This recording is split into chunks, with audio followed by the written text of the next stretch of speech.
مرحبا واهلا وسهلا فيكم بحلقه جديده على قناه اللقمه الطيبه. طبقنا لليوم هو طبق المحاشي، اكله سوريه معروفه.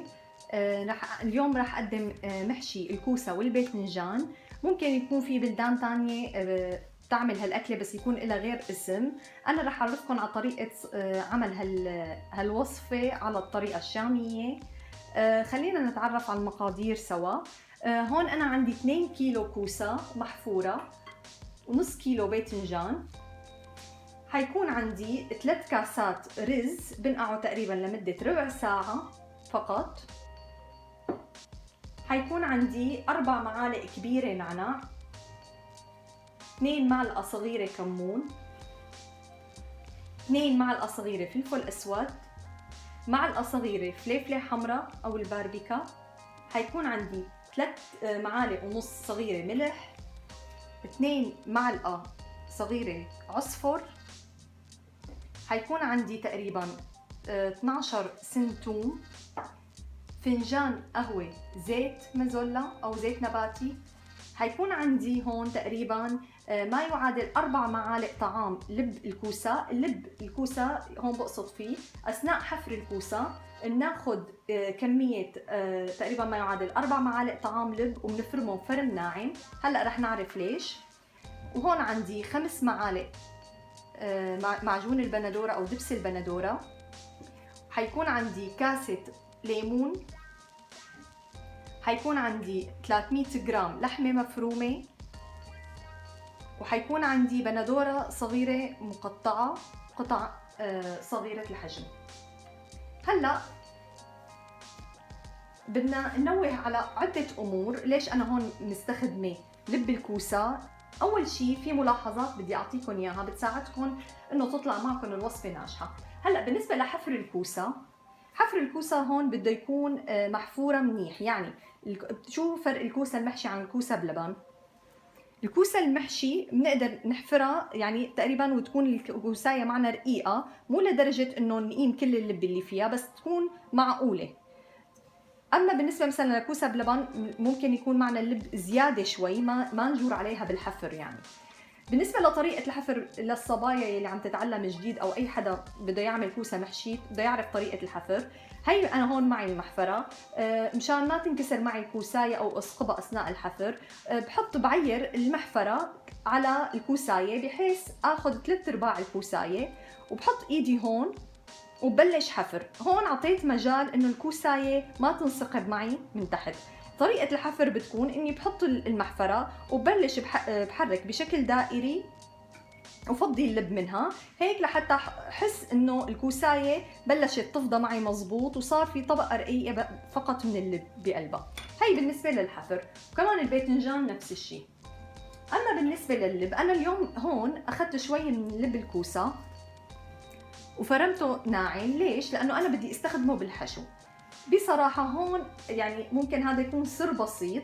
هاي الطريقة بتخلي الرز بقلب الكوساية يتفلفل، يعني ما بتطلع عندي الكوساية كتير محشية بالرز. وإن يعني جرنا عليها بالحشو وحشيناها أكثر من الكمية، هون اللي بيساعد إنه الرز يترحرح ويطلع الرز بقلب الكوساية مفلفل.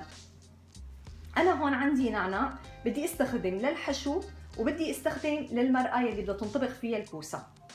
طبعا بالنسبة للمرقة راح يكون عندنا تقريبا لهي الكمية اللي أنا بدي أحشيها حيكون عندي تقريبا 4 لتر ماء. طبعا بدكم تجهزوهم بعد ما تكونوا حشيتوا الكوسة. ماء ساخن على النار بتحطوه. راح نشوف سوا كيف الخطوات بعدين. اما بالنسبه للحشوه فهي الحشوات هي المقادير اللي بدها تستخدم للحشوه. انا هون بدي لون الرز بالعصفر مشان يحصل معه يعني احصل على اللون الاصفر. في بعض العالم ما يعني صعب انه تحصل على العصفر، فممكن تستخدم الكركم لحتى تلون الرز، بس هو العصفر بيعطي كتير نكهه طيبه للمحاشي. اما هون الثوم فانا راح استخدم للحشوه، وكمان بدي استخدم للمرقه اللي بدي اطبخ فيها الكوسه. كمان معجون البندورة هو بدنا نحطه للمرقة، ورح نستخدم معلقتين صغار لقلب الحشوة لحتى يعطي للرز هيك حموضة ولون ظريف وكمان نكهة طيبة. أما بالنسبة للحمة فاستخدمت أنا اليوم اللحمة المفرومة مدهنة شوي. لحمة الغنم، ممكن في عالم تستخدم العجل، ما في أي مشكلة. وراح استخدم الزيت النباتي لحتى أعطي للرز لمعة وضيف له شوية كمان دسامة. ممكن في عالم تحط معلقة سمنة بدالها، كمان ما في أي مشكلة. أما بالنسبة للملح فهون بدكم تعيروا إنه كل كاسة رز راح تحتاج معلقة صغيرة ملح. أما بالنسبة لآخر ملاحظة إنه كيف نحن بدنا نعرف مقدار الرز بما يناسب كمية الكوسة أو الباذنجان أو الشيء يعني أنتم اللي حابين تحشوه. ممكن تحشوا فليفلة، ممكن يقطين اللي بيجي طويل، ممكن عدة أمور. أنا في شغلة بتبعها كثير منيحة، إنه بعير لكل 12 كوساية حجم وسط، يعني لا الصغيرة تبع الشيخ المحشي ولا الكبيرة يلي ممكن نستخدمها بالتقطيع أو بوصفات تانية. هذا المقاس الوسط تقريبا كل 12 أو 13 كوساية بدهم 3/4 الكأس رز. أنا هيك بعير. أو إذا بدكم بالجرام 150 جرام رز. هي بالنسبة لكل المقادير تبع أكلة المحاشي، بالنسبة لكل الملاحظات اللي حبيت أعطيكم إياها قبل ما نبلش خطوات التحضير. أما هلأ بالنسبة لخطوات التحضير فرح نبلش. أنا هون عندي الرز. أول شي بدي أضيفه هو العصفر، معلقتين طعام عصفر بدي أحطهم فوق الرز وحرك بهذا الشكل لحتى يصير معي الرز لونه أصفر بهذا الشكل الدائري. بعد ما حركنا بهي الطريقة مثل ما انكم ملاحظين بلش ياخد عنا اللون الأصفر. أول شي بدي يعني حطه فوق الرز هو اللحمة. ممكن كمان صبايا يستخدموا الدهن المفرومة ناعم، كمان ما في أي مشكلة، بتعطي دسامة أكثر للطبخة. حاول فتفت اللحمة بهي الطريقة لحتى تختلط بقلب الرز وتتوزع بشكل كامل على الحشوة. بعد ما حسيت إنه هون اللحمة توزعت عندي على كل الحشوة، هلأ بنزل بقية المكونات. هلأ بعد ما تأكدت إنه اللحمة توزعت عندي بكل الرز، هلأ اللي بدي أضيفه أول شي ملح. مثل ما حكينا كل كاسة رز كاسة معلقة صغيرة ملح. بعدين بدي أحط معلقة ونص فلفل أسود. بدي أحط معلقة 2 معلقة نعناع أخضر. وبدي أحط معلقة ونص صغيرة كمون. وبدنا نحط ما يعادل معلقة بابريكا أو الفلفلة الحمراء المفرومة ناعم. وبدي أحط لب الكوسة المفروم ناعم. وهون هلأ بدي أضيف 2 معلقة صغيرة معجون أو رب البندورة. أما الباقي فبدي أحطه بالمي على النار الغليانة المرقة يلي بدي أعمل فيها الكوسة. بدي أحط الزيت، فنجان قهوة زيت. بدي أحط 2 سن توم مهروسين ناعم. هلا بنحرك كل المكونات مع بعضها. ممكن نحتاج شوية مي لحتى ما بدنا الحشوة تكون عنا كتير سميكة، مشان أثناء الحشي ما نتلبك. ورح أضيف تقريبا 2 معلقة طعام عصير الليمون. واكيد اللي عم يشوفونا من بلدان تانية كمان تقولونا شو اسم أكلة المحاشي عندكم. بهي الطريقة توزعت كل المكونات عندي. خلينا هلأ ننتقل لنشوف كيف طريقة حشي الكوسة.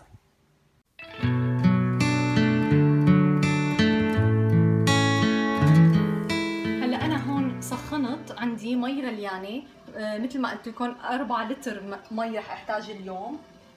بعد ما غلت عندي المي بدي احط معجون البندورة. بلش يعني بعمل هي العملية الخطوة صبايا قبل ما بلش حشي الكوسة. حركهم، بتأكد انه دابت كل كمية معجون البندورة بقلب المي. بعدين بدي اضيف تقريبا 2 معلقة صغيرة ملح. لازم يكون ملح المرقة مزبوط لحتى ما ياخد من ملح الحشوة تبع الكوسة. هون كمان بدي اضيف 3 معالق نعناع مفروم مطحون. حرك وبترك المرقة تتعقد لبين ما أنا أحشي الكوسة وتكون جاهزة لحتى أنزل فيها الكوسة.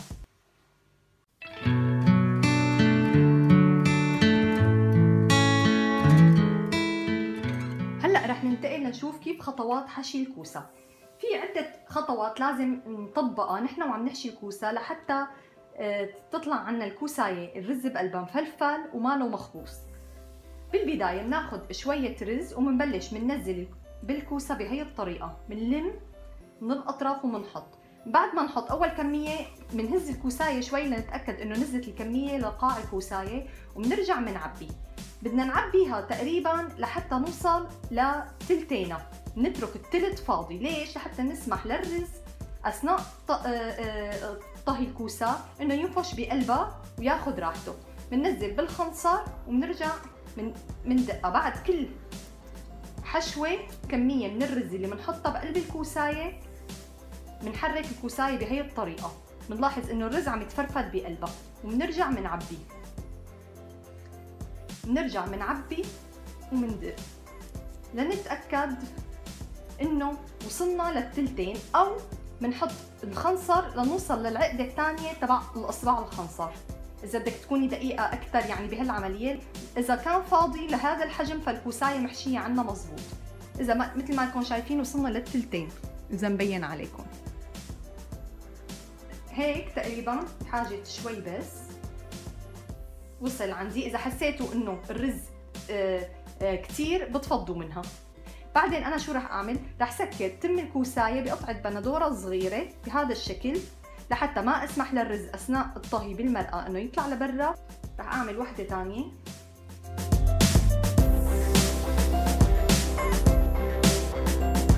أما بالنسبة لحشي الباذنجان فحيكون بنفس الطريقة، منعبي ومندق، بس رح يختلف بشغلة بسيطة عن الكوسة بما إنه طري، ففينا نختبر الحشوة بهي الطريقة. مننزل الرز ومنتابع الحشي بس لنوصل لنص الباذنجانة لحتى نختبر. نقدر نضغط على الباذنجانة ضغطة خفيفة بهذا الشكل، كل شي زايد بيطلع عنا مثل ما لكم شايفين.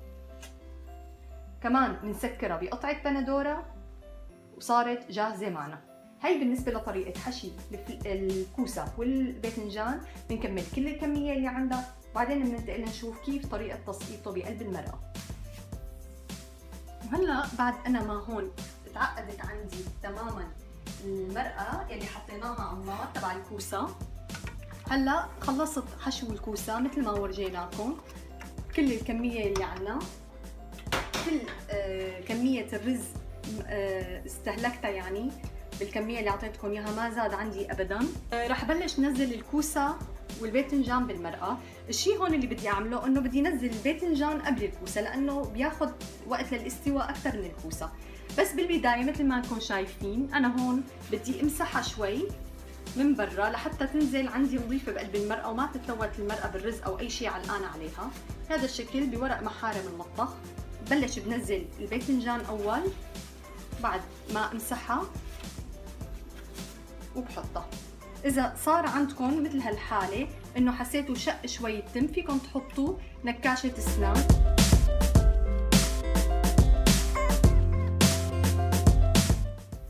هلا أنا بعد ما حطيت كل كمية الكوسة والباذنجان يلي عندي بقلب المرقة على نار قوية، راح أضيف الثوم المهروس. هلا بعد ما حطيت الكمية كلها حرك تحريكه خفيفه. هلا الشيء اللي بدي لكم عليه، هلا بدنا نتقل الحشوه. كثير مهمه الشغله مشان ما تنفش الكوسه عنا، بس نحن رح هون نتقلها بس فقط ربع ساعه. هلا هو رح يتحمل على النار ساعه. اول ربع ساعه رح يغلي فيها الكوسه مع المرقه، وبهي الطريقه بيكون متقل بصحن خفيف ما في مشكله. وطبعا بنغطيه. بعد ربع ساعة على نار قوية غلى معك. بعدين شو اللي رح نعمله؟ رح ننوس النار على نار خفيفة، بس مو خفيفة كتير ولا وسط، بيناتهم على نار معتدلة مايلة للخفيفة. مننوس ومنعير 3/4 الساعة تقريبا. الكوسة التازة بياخد معنا بعد الغلي 3/4 الساعة. بعد 3/4 الساعة بنكشف الطنجرة وبنحط كمية الليمون الفريش اللي معنا. بعد ما بنحط كمية الليمون الفريش نستنى 10 دقايق لحتى يغب الكوسة الحمض، وبعدين بنبلش بنقيمه من على النار، بنرفعه على صينية. المحشي عنا جاهز، لازم نصبه ونقيمه من المرقة. طبعا مثل ما قلت بالبداية، بعد ما حطيت المحشي بالمرقة مثل ما شفنا سوا وتقلته بالصحن، استنيت ربع ساعة خليته على نار قوية، بعدين قمت الصحن وخففت النار وخليته تقريبا 3/4 الساعة. بعد 3/4 الساعة ضفت كاسة الليمون الفريش يلي عندي، وتقريبا خليته 5 دقايق عم يغلي مع الليمون، وهلأ صار الوقت انه نصبه. اختبرت الكوسة وصارت جاهزة معنا انه نصبها. بنبلش بنحطها بصينية موجودة معنا.